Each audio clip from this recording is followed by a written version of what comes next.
Hey, do y'all know how long I've been wanting one of these freaking Insta360 cameras for Xena? We gotta talk about this. Let's go. Let's go, baby. Let's go.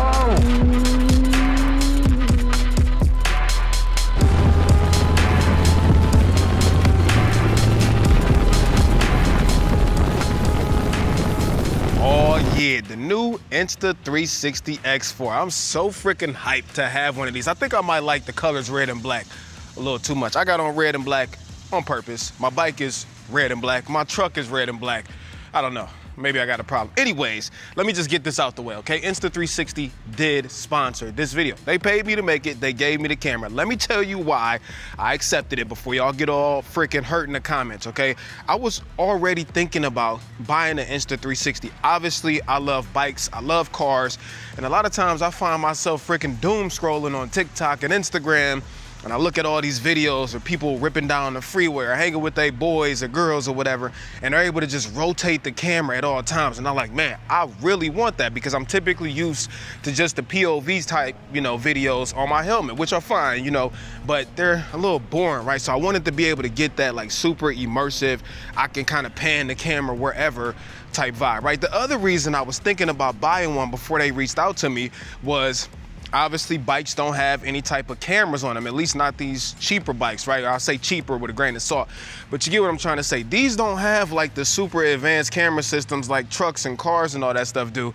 So I'm always on a bike, and unfortunately bike accidents happen. People go down, people get hit and stuff like that. So I wanted a way to be able to see around the whole bike in case something were to happen. Hopefully it won't happen. So in this video, I'm gonna try not to make this super techy because y'all know I'm a nerd, but I really just wanna tell you about my favorite things about this Insta360 X4 and reasons I think, to be honest, you should have one. Let's go. Okay, so here's the truth. I didn't get the chance to test out the X3. I knew people that had it. I watched 40,000 videos on it, so I'm pretty aware of its shortcomings. And Insta360 upgraded the X4 in a lot of ways, which I'm not about to sit here and go over that whole freaking upgrade sheet. You can go on their website, have at it for yourself, right? But there are some very key upgrades that this has, in my opinion, that make it the camera that everybody on a motorbike or motorcycle or does any type of motorsport needs, right? First one, 8K. I know not everybody's, sold on the 8K hype train, but let me make this make sense for you. Let me bring it around full circle. Y'all see what I did there? All right, so let's just say, God forbid, you on the bike and somebody hits you, right? And they are over there and they decide to speed off past you. When you got 8K, that gives you way more resolution to be able to recompose and post and punch in without losing all of the freaking details. So that in itself, from a safety perspective, is crazy. And it lends you a lot of creative possibility because you can, recompose and zoom in and zoom out without it turning into a bunch of mushy mess, okay? Also, there's a 5.7K plus option, which is an enhanced version of 5.7K. You can shoot up to 4K 100 frames per second. Also, there's a 5.7K 120 frames per second bullet time option with 11K hyperlapse. Second thing, much bigger screen on the front. Third thing, much bigger battery that was on the X3. I'm gonna talk about battery in a little while. What kind of bug is that?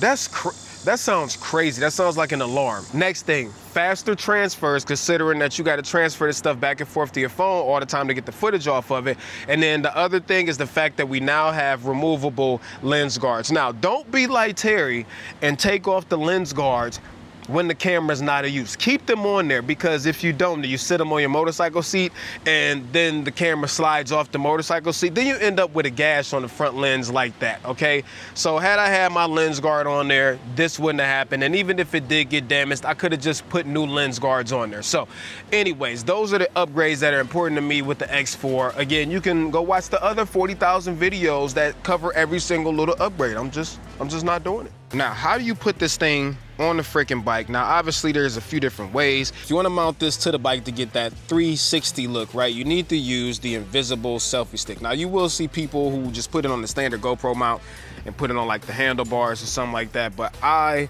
like to use this because it lets you get that look that's super far away. So you have to find a way to mount it. On the 636, there are not a lot of mounting points without having to install additional hardware or pop off the fairings and maybe secure it underneath the fairings. So I found that putting it on the passenger pegs is a good place to put it. So once it's on there, you just secure it all the way, make sure it's tight, and then you can pull this thing up and extend it. This doesn't need to be like straight up and down in the air. Remember, it's capturing a full 360-degree view, so it really doesn't matter if it's perfectly like, you know, upright or anything. The other way I like to do it is because there's no place for me to do it on the triple tree up here, like I can't mount it to any of these places.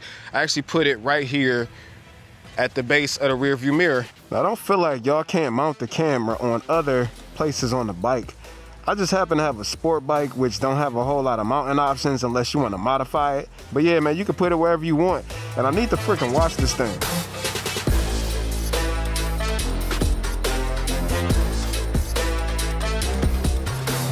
Now, this isn't anything that the X3 couldn't do, but I do love how with the X4 you can connect it to the Cardo or Cena that you put on the helmet to use it as a microphone. I will say, ride without my music, it's a little weird. That was a nice bump right there. Don't do it, thank you.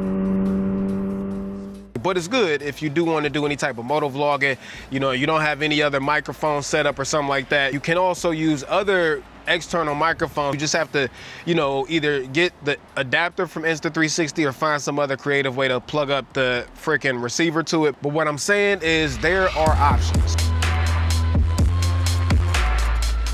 So we talk about the X4 as a safety camera, but when the camera is on a 4-foot-long selfie stick, how are you supposed to start and stop recording? It's raining now.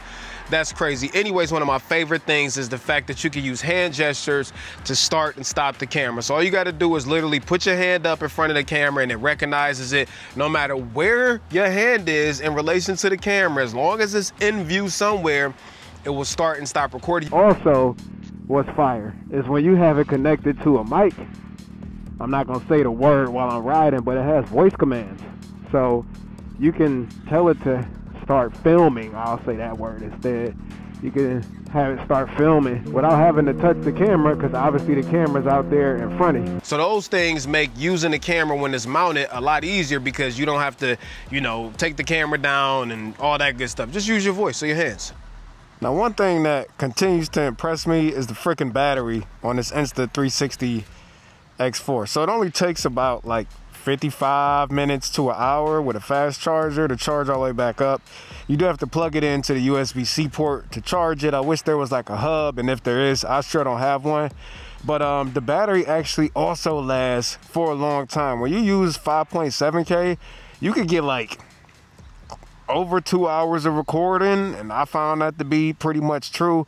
When you went 8K, you can cook the battery in like an hour and 15 minutes. But with that being said, the battery is freaking fire on here. I haven't had any overheating problems either. I know this is a heat shield. They recommend using this when you are shooting at 8K, and it automatically detects it. Well, there's a mode where you can turn it on for it to automatically detect the heat shield.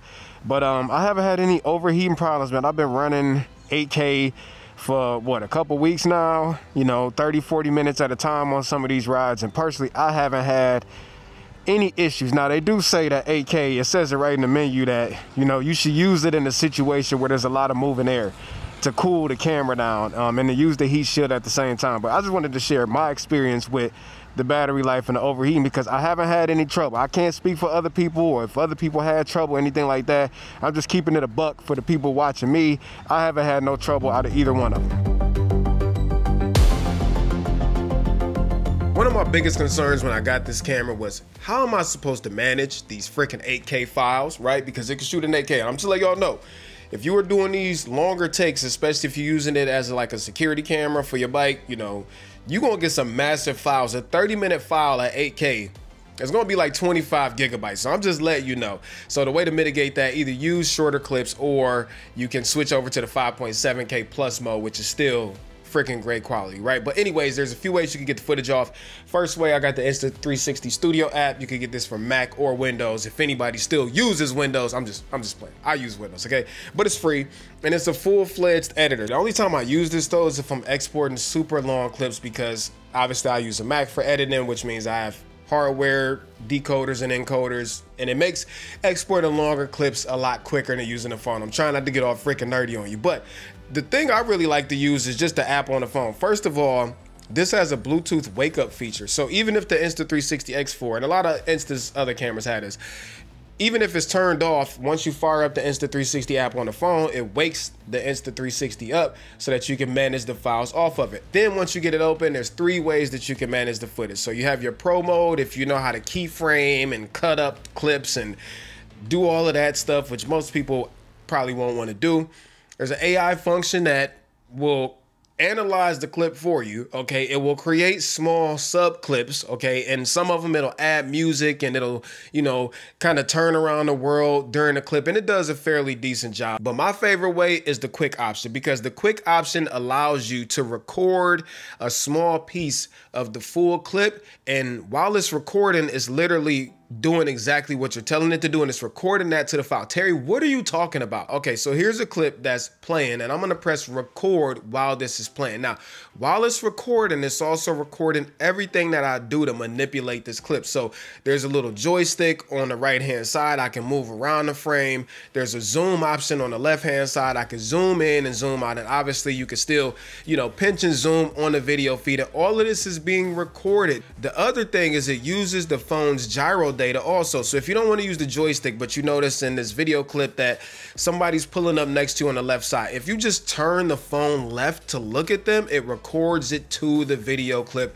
and then you just save that clip. It automatically cuts it to your camera roll. This is the easiest way to get clips off of your files without having to go through and cut up timelines and all that stuff. So for real, using a quick method is the easiest method. Obviously in the Insta360 app on the phone, you can still go through and adjust your field of view, your aspect ratio, sharpness, color, all of that stuff is in there, but just use the phone. It's so much easier.